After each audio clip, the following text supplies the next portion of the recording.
We now commence the second session of the forum. The topic of the second session is scientific data-based approach in addressing air pollution in Europe, implications and lessons learned for Northeast Asia. Let me briefly introduce our participants for session 2. We have a moderator and a panelist present here, and 3 panelists participating online through Zoom. Dr. Achala ABEYSINGHE, Asia Regional Director, GGGI, she is here with us and will be moderating session 2. I'd also like to introduce the panelists for session 2. Mr. SeogYeon, Professor of Department of Environmental Engineering at Inha University. He's joining us in person as a panelist. We also have 3 panelists joining us through Zoom from UK, Geneva, and Paris. Professor Johan KUYLENSTIERNA at Stockholm Environment Institute, Miss Carolin Sanz NORIEGA at UNECE CLRTAP Secretariat, Dr. Laurence ROUIL, Chair of the Steering Body of the European Monitoring and Evaluation Program. Dr. Achala ABEYSINGHE and Professor SeogYeon, they are here at the stage, and Miss Achala ABEYSINGHE, the floor is yours. Thank you, Mr. Lee. Hello, everyone. Good afternoon. First of all, let me say thank you to the Ministry of Foreign Affairs of Republic of Korea for the invitation and for this excellent initiative. Thank you for also inviting GGGI to be here. We are privileged to be led by His Excellency Ban Ki-moon as the President and the Chair of our Assembly and Council, and he is actually giving us very much prominent leadership to GGGI. And last year in 2022, we actually also started a Blue Sky and Net Zero 2050 campaign under His Excellency Ban Ki-moon's leadership.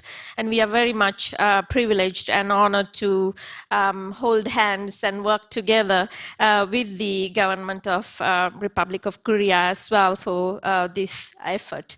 I have an amazing panel with me. Thank you to everyone for joining.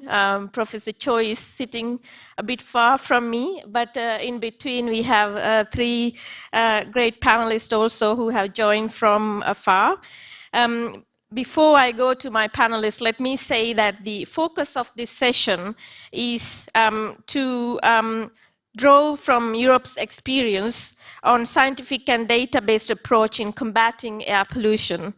And Europe's monitoring and evaluation program has provided a channel for exchanging standardized scientific information and empirical data at a large scale, laying a solid foundation for regional cooperation in addressing transboundary air pollution. We will explore potential to apply these approaches in Northeast Asia with understanding. Of course, we have to understand that these regions are different geographically and socio-economically as well. And I expect a very good discussion today with these excellent panelists.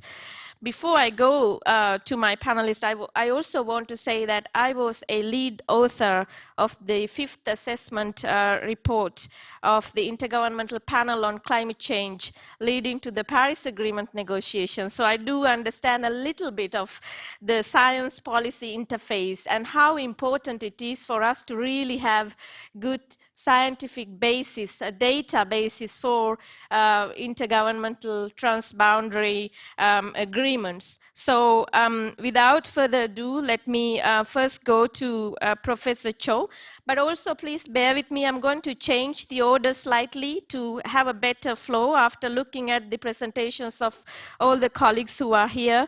I'm going to ask Professor Cho to speak first, and Carolin, I hope you don't mind, I'm going to ask you to come second, and then Laurence third, and Professor Johan at the end. This is for a better flow. All our colleagues are also going to touch on the Convention on Long-Range Transboundary Air Pollution, but the panelists are going to bring in different viewpoints and experiences based on this convention. Now, it is my great pleasure to invite Professor Cho, SeogYeon Cho, Professor of Department of Environmental Engineering, Inha University. Professor, floor is yours, please. Thank you. Okay, thank you for introduction. And this is my title.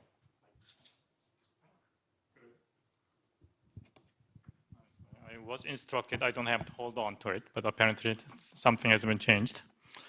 So this is the title of my talk. Can regional cooperation reduce the heavy PM 2.5 pollution in Korea? The first picture is picture of the forest damaged by acid rain. And the second one is the haze phenomena in the middle of Seoul. So that's two pictures. We are trying to connect these two phenomena, not scientifically, politically. So then let's go to the second one. Okay. First, I will give brief introduction on what's happening in Europe in 1960s and 70s. That's where that I will keep using the word CLRTAP. That's regional agreements in Europe. So that's the beginning of CLRTAP and to the first protocol of that conventions. So then everything began in 1950s and 60s, where London was fogged down. And you might remember these famous pictures where air pollutants goes up and number of deaths goes up as well. So this is a very famous problem we call urban air pollution problem. We never call it regional air pollution problem. Then they have the problem to solve. So there is two ways of solving it. One is very simple, is you just reduce your emissions. That's a very simple, direct way, but that's the most expensive way. In 1950s and 70s, you don't have stable technology to do it. The second one is more tricky, is avoidance. You just simply avoid it by raising your stack or by relocating your factories to outside of the big cities. By doing it, you're diluting the pollutants, not reducing it. But dilution can go a long way. So at the time, they have really no choice but to take stage 2. So London, you have remarkable improvement of air quality. This is air pollutant concentrations. You can see it's just decline, steep decline almost every year. So it worked well. So finally, they thought they solved the problem. Then, even though they had solved the problem, they got alarm bell ringing in Nordic country. That is this one. In 1970s, a large number of the glacier lakes in Northern Europe were acidified due to acid rain to cause a decline of fish populations. So then what happened? Well, thing is, you raise the stack height, then you release the air pollutant way up.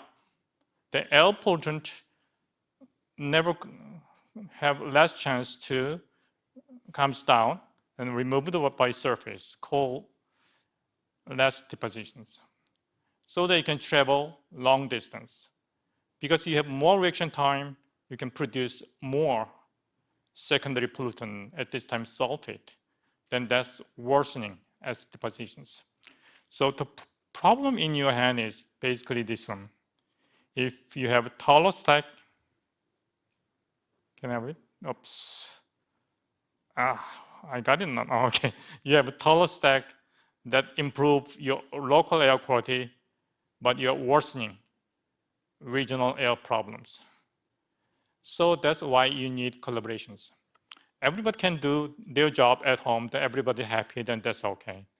But if the action you are taking will improve pollution in your country, but worsen the pollution in your neighborhood.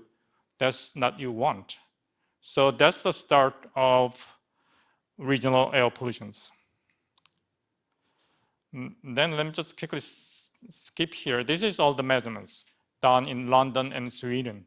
Usually London is source region, Sweden is receptor regions. What they got is you have improvement on London, but Holborn is not much changed. So you need different approach.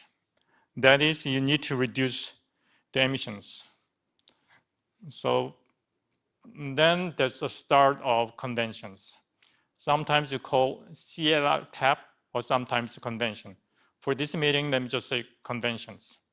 So it starts from discovery of acid rain in 1972. Then you have convention signed in 1979. Then I copied my material from the book. Titles, Force of Cold War. It's something strange title. I mean, you got this convention because of Cold War. Cold War is kind of things in 1970s. And well, at this time, that United States and Soviet Union was in the middle of Cold War. And they got news secretary called Khrushchev, who would like to have some peaceful, I'm sorry, I touched something, would like to have some peaceful economic, some kind of peace with Western countries to boost their economy. So they would like to have some dialogue. But having a dialogue in military or economy, well, there's two key issues. So they would like to have some issue which is very much harmless. Well, that's, again, environmental issues. So they call it one of detente movement. Then they start talking about conventions. Then they have no problem to get every country signed. But, well, the motivation is not really solving acid rain. It's about solving improving international relationships. So after they signed it, it's almost forgotten. Nothing is moving. And then there's new things pops up. That is, there's newspaper in Germany reporting that forest is dying because of acid rain. If I look back, something is not really factual. Something is exaggerated, but well, that's news media business, so that's fine. So they have called the word about disturbance somewhere, that is forest death. So people in Germany is moved, and they got elections. Then there's a new party called the Green Party is formed. So government would like to do something that to push to let Green Party do not take a power, so that they can take a power or something. Well, then Nordic country submit so-called sulfur protocol, which is 30% reduction of sulfur emissions. And United States and United Kingdom disagree because the scientific justification is not sufficient. Well, then there's something happened, which is this word, United States were pressing for the deployment of Pershing 2 missiles.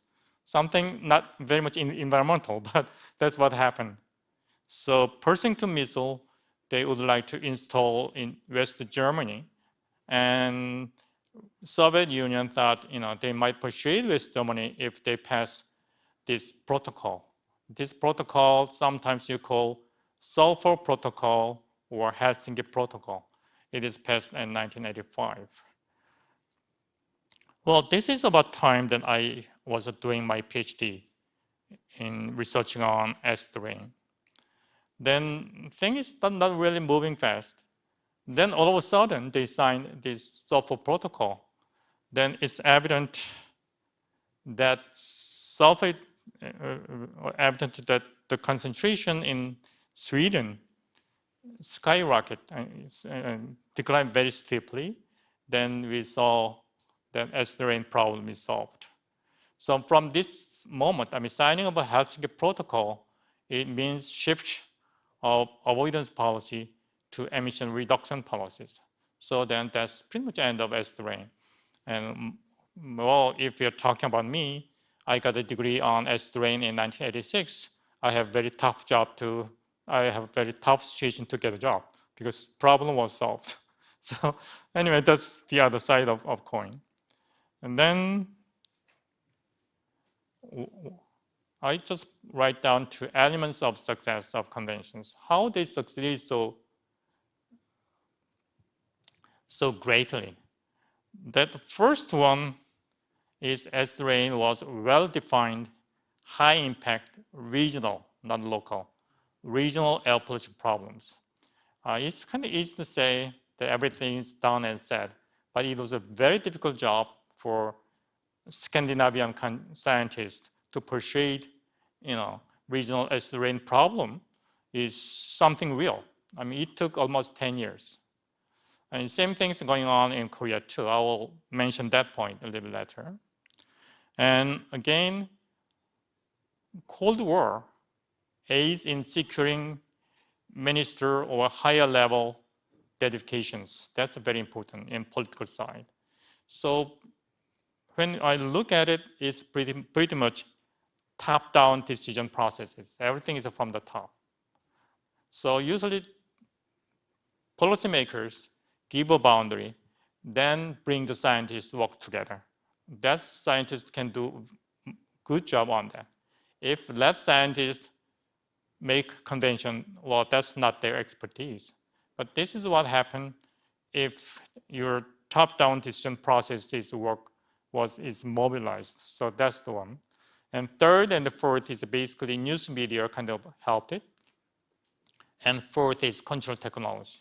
That's a difference between today's climate change problem. At that time, they have very solid acid rain precursor control technology. So it is very easy to materialize whatever that they decide on. So that's 4 elements. Now, that's brief history of conventions. Let's move to what's in Korea. Professor, could you wrap up, please? Okay. I have 2 minutes, right? You've gone above. I'm trying to. So now let's move to East Asia. And we have many regional collaborations.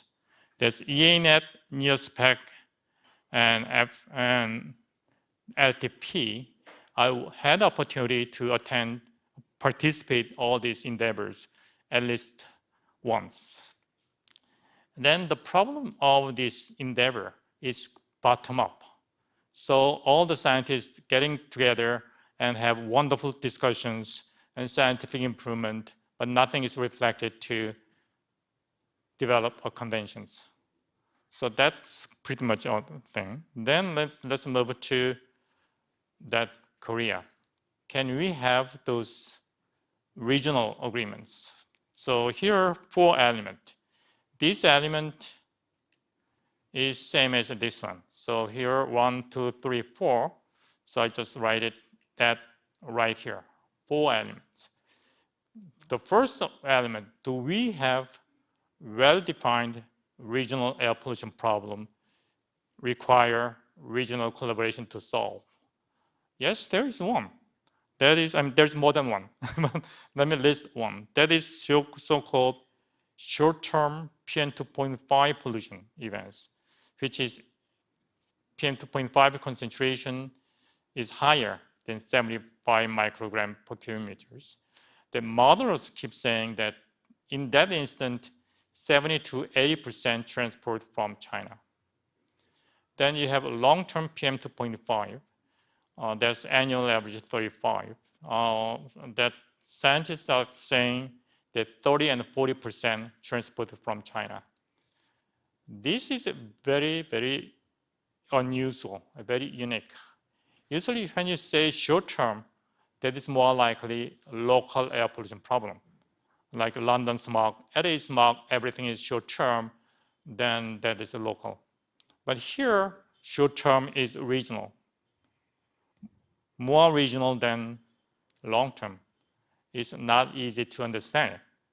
But we have approved many by model, this is the way. So this is not typo. So short-term is regional. Then, okay.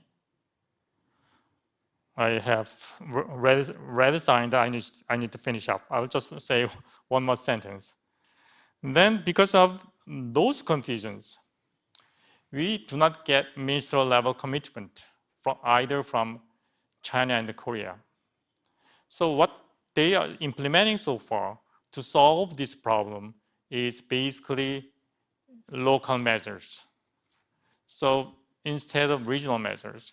So if we reduce emission something in Korea, it will help, but not greatly. You know, to resolve it once and for all, you have to look at the regional side of it. So that's a problem we have it. And then the third and the fourth element, everything is, we have no problems. So let me finish here. Thank you, Professor. Thank you for bringing in some individual cases from London and other areas, as well as then you very nicely brought it back to regional cooperation and then to Korea, which was quite nice to see. Without going into long introductions, let me go to Carolin Sanz NORIEGA, representing the Secretariat of UNECE Convention on Long-Range Transboundary Air Pollution. Carolin, the floor is yours. Thank you so much, moderator, and I hope you can see my screen now. We can see you, not the screen. Yes, we can see the screen now. Thanks. Okay. Okay, perfect. So Professor Cho just perfectly prepared my presentation, so I have an easy one here. And I will start right in with my second slide, which builds on what Professor Cho just said, that as you know, in Europe, everything started in the 50s and 60s. And then in the 70s, when science discovered that acid rain, which was caused by air pollution that had traveled thousands of kilometers, was responsible for the dieback of the forest, which in German we call Waldsterben, and fish loss in lakes in the Northern Hemisphere. And this made the headlines in the newspapers, as Professor Cho said, and the acid rain problem really paved the way for policy actions in the European Union, in the European region, not only in the European Union, which was then culminating in the signing of the Air Convention in 1979. So here you can see these headlines from Germany, the US, and from Sweden. I'm going to the next slide. Not sure if it changed. Yeah. Okay. So from the beginning, science was a major driver of work under the convention, and it also became the glue that really holds the convention together to this day, more than 40 years after its conception. And over the years, the convention has been extended by 8 different protocols regulating a large number of substances, and it covers now 51 parties from North America to Europe and the countries of east of Europe. The results of the convention have been quite significant: emission reductions by 40 to 80% since 1990 in the region. So we count sulfur by 70 to 80%, nitrogen oxides 40%, and one can also say that 600,000 premature deaths have been avoided annually in Europe. Just a little bit on the science that has been underpinning policy, but I will leave the major part to Laurence, who's really the expert on this, and the chair of the EMEP steering body. But the solid scientific underpinning of the convention has been really important for its success. And this has also been mentioned by Dr. Cho already. The scientific network under the convention has successfully developed a common knowledge base, providing for joint monitoring, modeling, and effects-based programs. And the convention has also served as a platform for scientists and policymakers, and this is the science policy interface to exchange information, leading to innovative approaches and mutual trust and learning. And I would like to highlight this, that this is really important for the convention. And the cooperative program for monitoring and evaluation of the long-range transmission of air pollutants in Europe, or for short, as we know, EMEP, and the working group of effects, have developed into the backbone of the science policy interface for the convention. The consistent exchange of experiences and know-how through the network of scientists over the years has really enabled continued progress towards ever more refined, accurate, and comparable data. And one of the most important achievements of the groups has been bringing together scientists and policymakers in the UNECE region for common and productive dialogue to support progress in improving air quality. And it's essential to maintain and strengthen the close two-way linkages between science and policy. And we will hear more about this from Laurence in just a minute.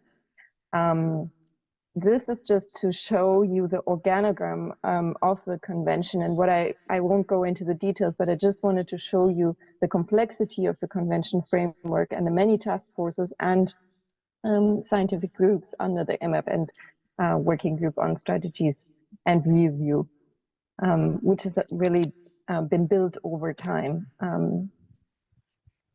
Just about the developments under the convention. So while the first protocols to the convention addressed one substance at a time, which was also mentioned by Dr. Cho, prescribing the same flat rate emission reductions for all parties. So this 30% goal, for example, parties then increasingly recognize that various air pollutants interact in the atmosphere and lead to combined impacts and are often caused by the same sources. So this led then to the negotiation of the 1999 Gothenburg Protocol to abate acidification, eutrophication, and ground level ozone, or as we in short say, Gothenburg Protocol. And this was the first multi-pollutant, multi-effect protocol. And in 2012, parties revised the Gothenburg Protocol, which then resulted in the first binding agreement to include emission reduction commitments for fine particulate matter, so PM 2.5, including the short-lived fine pollutant black carbon or soot.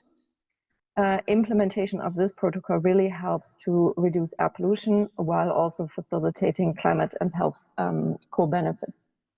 Over time, concepts like critical loads and levels and integrated assessment were developed and formed.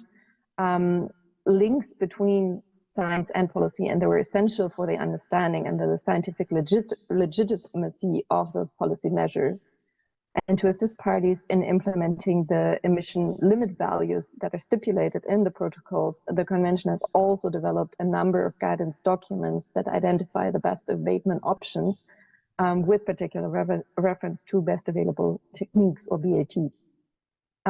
The Convention's task force on techno-economic issues works to update and assess information on abatement technologies for the reduction of air pollution and their costs. And the experience of the Convention has shown that regional cooperation is key to reduce air pollutant emissions, but reducing emissions has to be done really at all levels, local, national, and importantly also the regional and global ones.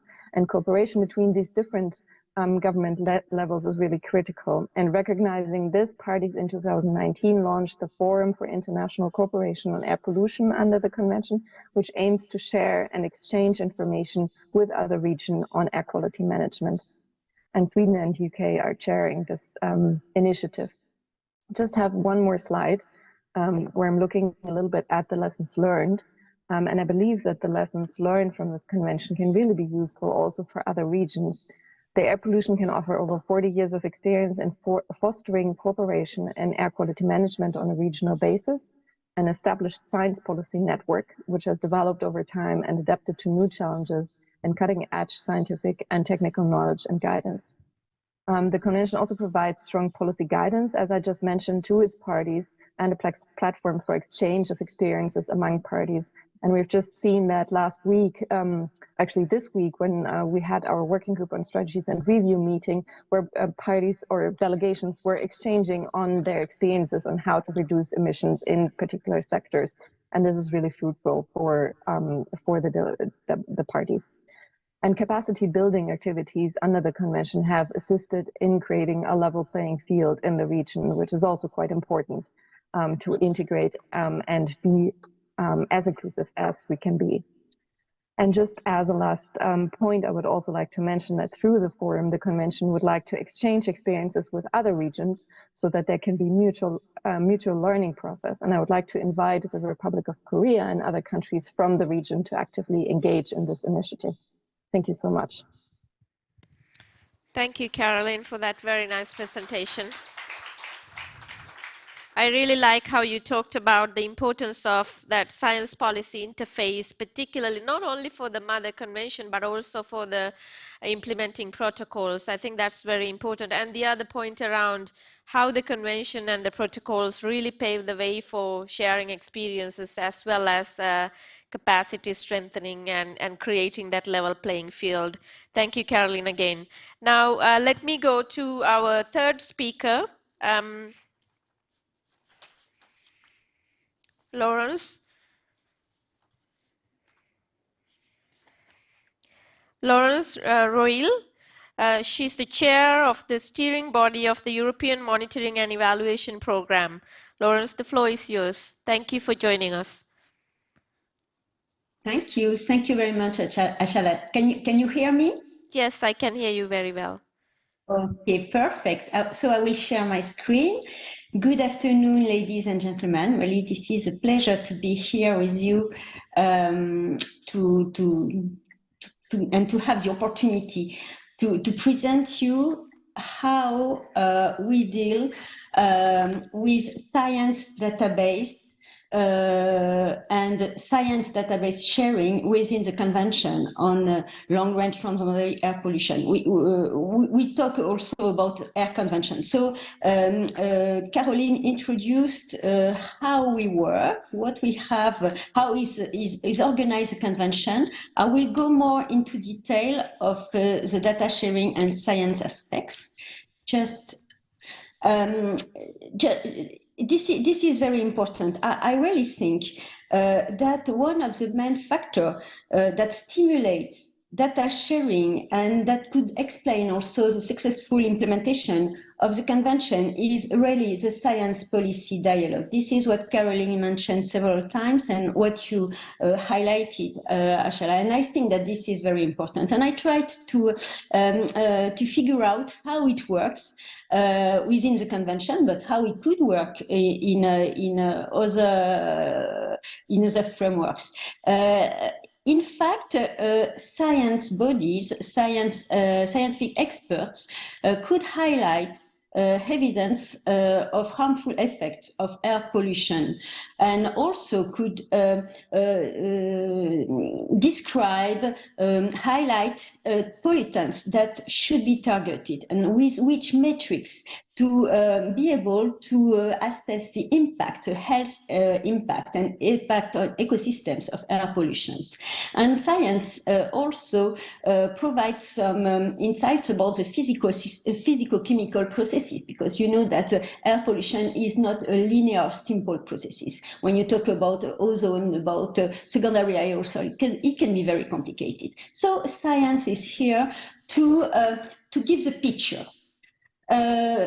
Knowing that, policymakers think about how to reduce the effect of air pollution, the impacts of air pollution, thanks to the data accumulated by scientific bodies, and they think about obligations for monitoring air pollution and its impacts, and if possible, for monitoring with the same ways to have comparable results.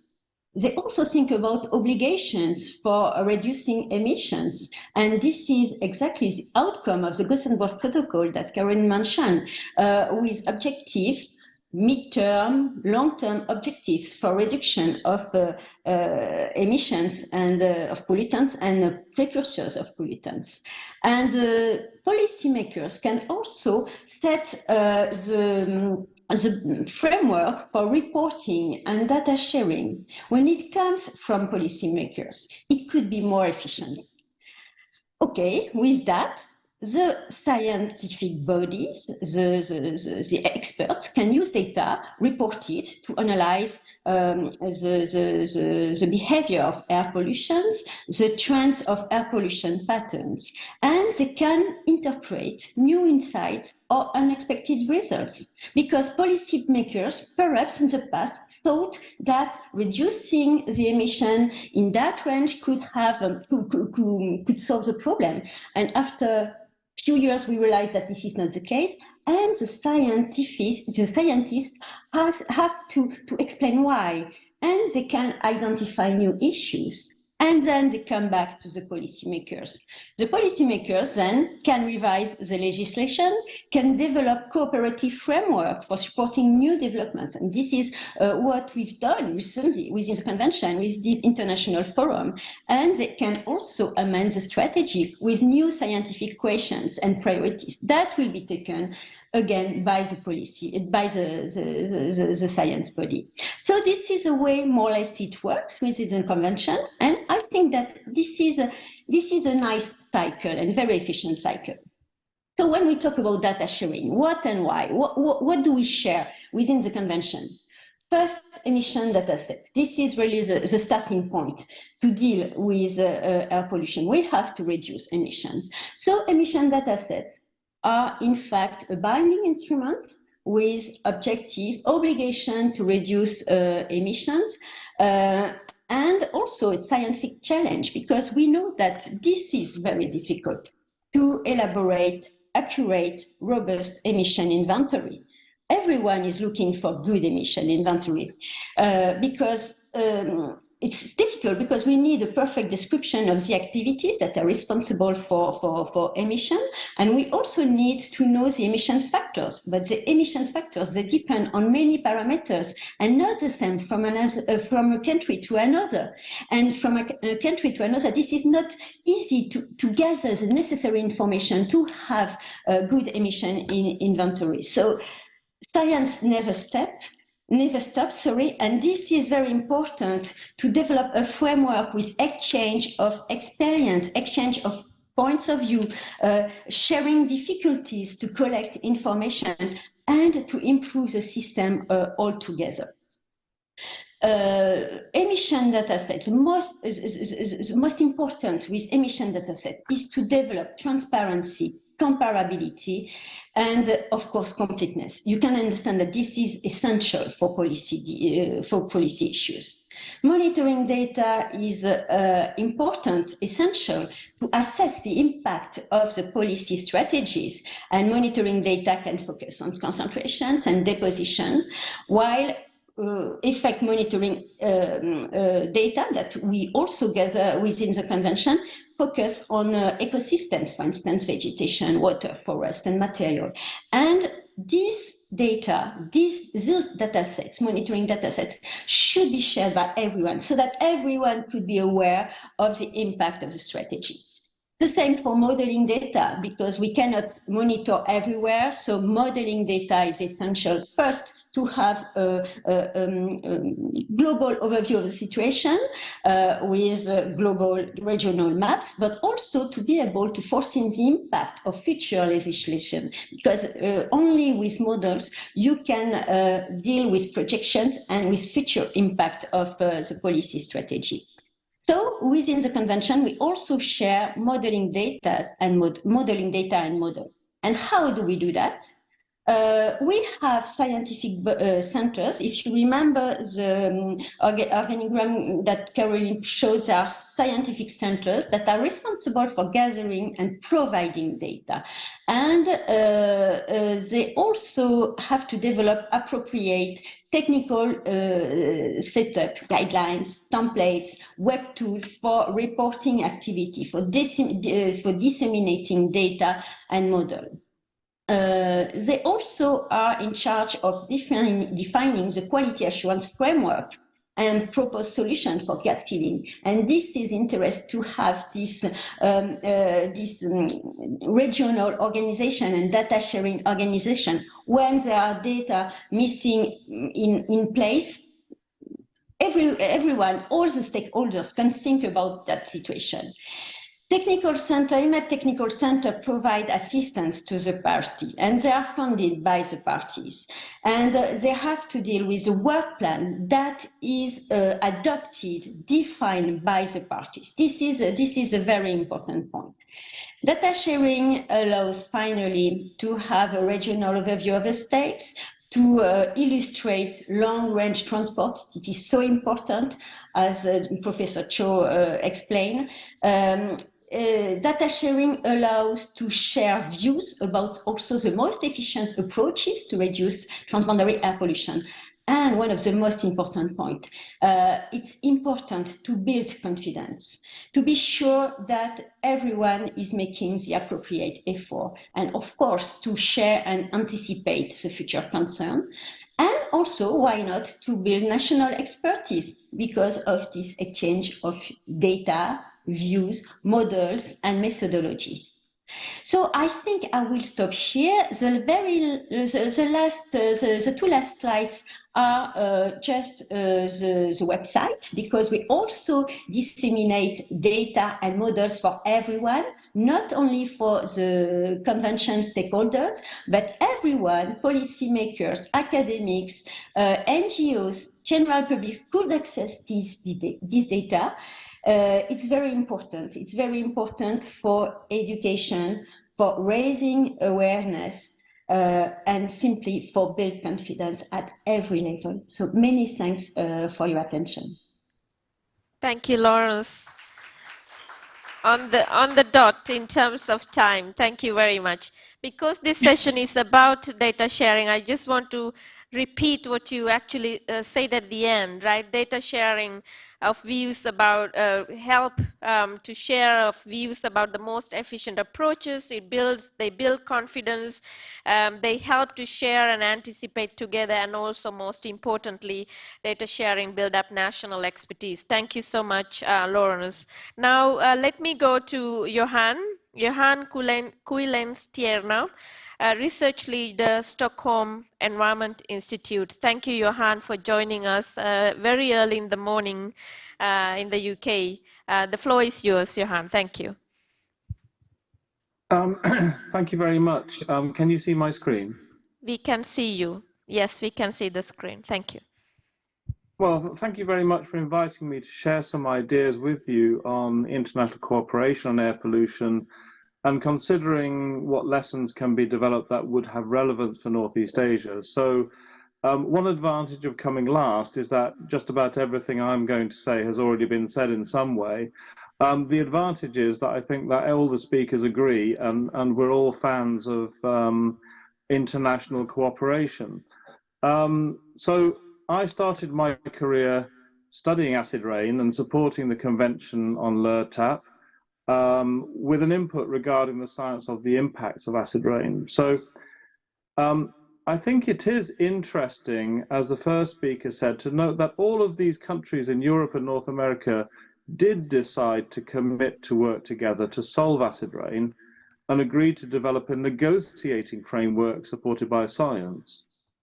So I'm Swedish, and so I would say that the driver for the cooperation was the realization in Nordic countries, including Sweden, that they simply could not solve their acid rain problem, which was quite severe. There were thousands of lakes which were acidified, thousands of lakes which had lost their fish stocks.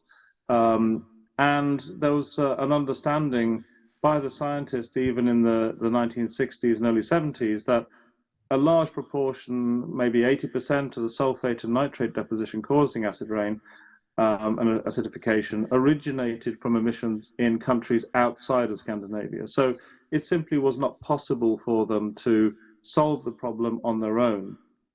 And in fact, I was first employed in 1986 on a project on acid rain funded by UK and Swedish sources, and I'm pretty sure that part of the reason I was employed in the UK was because I was Swedish, and it was a particular issue between tension between Sweden and the UK at the time. We've heard also about the Cold War, which was in full swing and, you know, the scientific collaboration was considered a useful way to increase cooperation and trust between the different blocks. And that is one of the reasons why regional cooperation is so good, just generally, to create further linkages between countries and increase trust and sharing. Additionally, in the 1970s, the European Union was a growing body, and there was a desire or a sort of a drive to increase cooperation between countries. So there were a series of reasons why at the time these countries agreed to collaborate in this way. We have heard about the structure of the CLRTAP Convention. It's got the executive body, which has the link to national decision makers and has national decision makers in it, and then a series of scientific bodies, and then it's developed the protocols, which have been very successful in reducing emissions. Now, this structure has been shown by Carolin, but what I want to emphasize is a fairly unique linkage between the policy-making body and the scientific centers.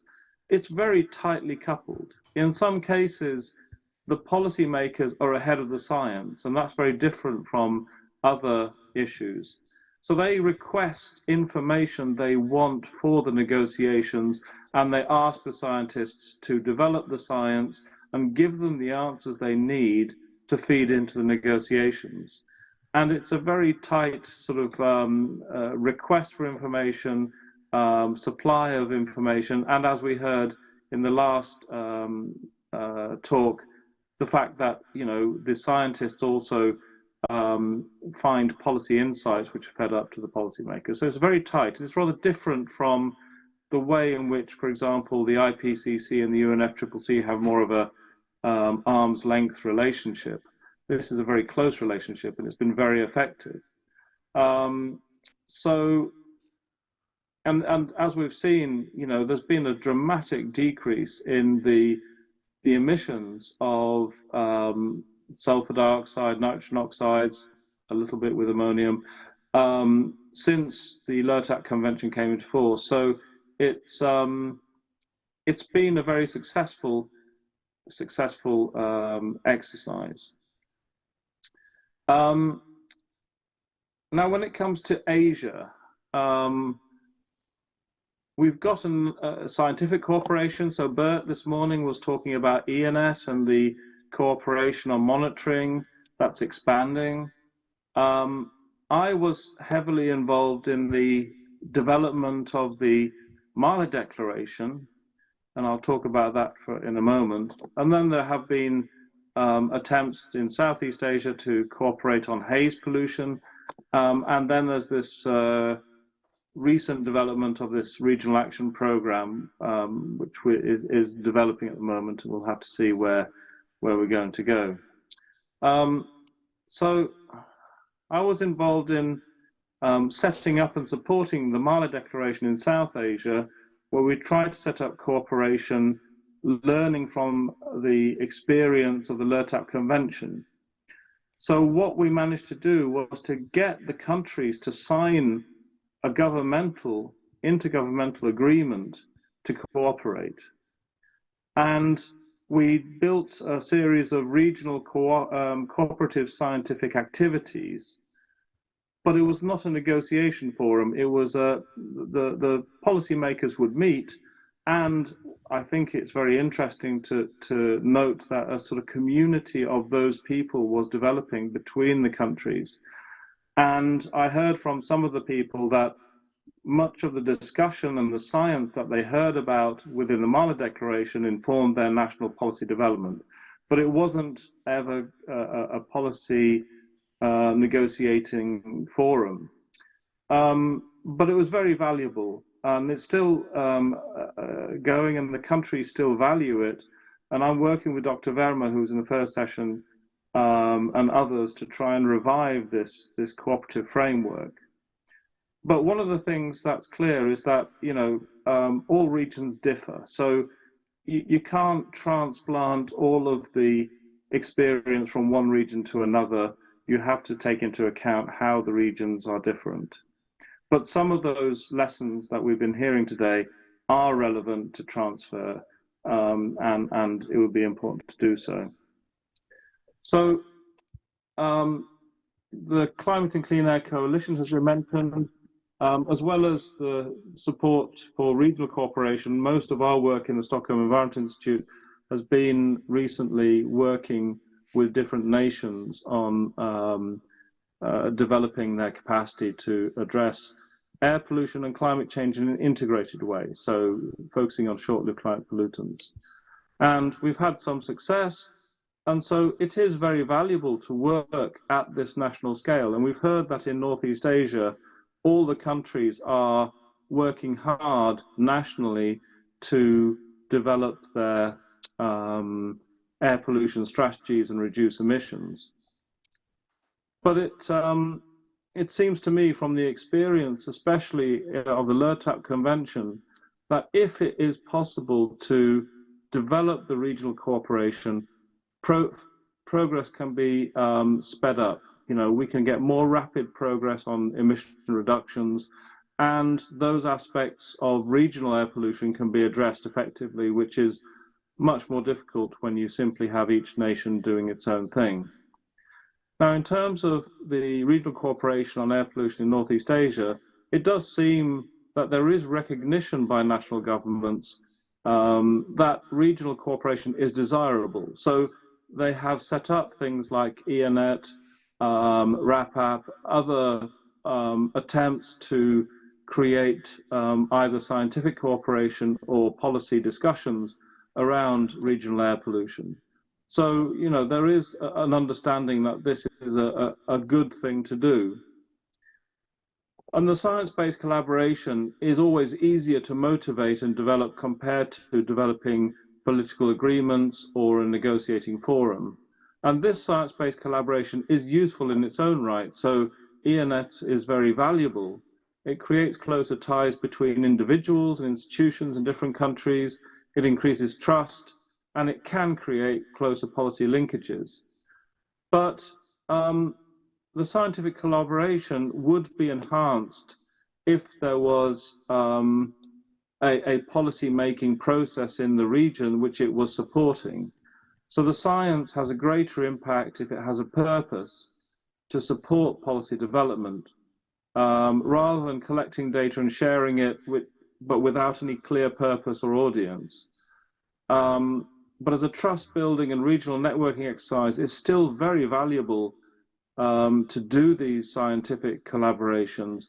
But if regional policy framework can be developed, the scientific collaboration can be even more effective because it is then targeted on supplying the information required by the policy making. And so if we can get that sort of science policy interface working at the regional scale, the impact of regional cooperation on emissions would reinforce national efforts, and we would get, I believe, a more rapid decrease in emissions. And I think I will stop there. One thing I would say is it was very interesting being on the acid rain debate, because that's considered one of the big success stories of international policy, that the scientific evidence of researchers working in close collaboration, for example, between Nordic researchers and researchers in the UK, it actually changed government policy. So I remember there was a report called Acid Lakes in Scandinavia, an evolution of understanding from the UK Central Electricity Generation Board, which was basically capitulating and saying, okay, we cannot refute the evidence produced by the research. So science can change policy as well, but also the policy agreement can make the science much more effective. So I'll stop there. Thank you. Thank you, Johan. Thank you for emphasizing how science can help policy and policy can also help science.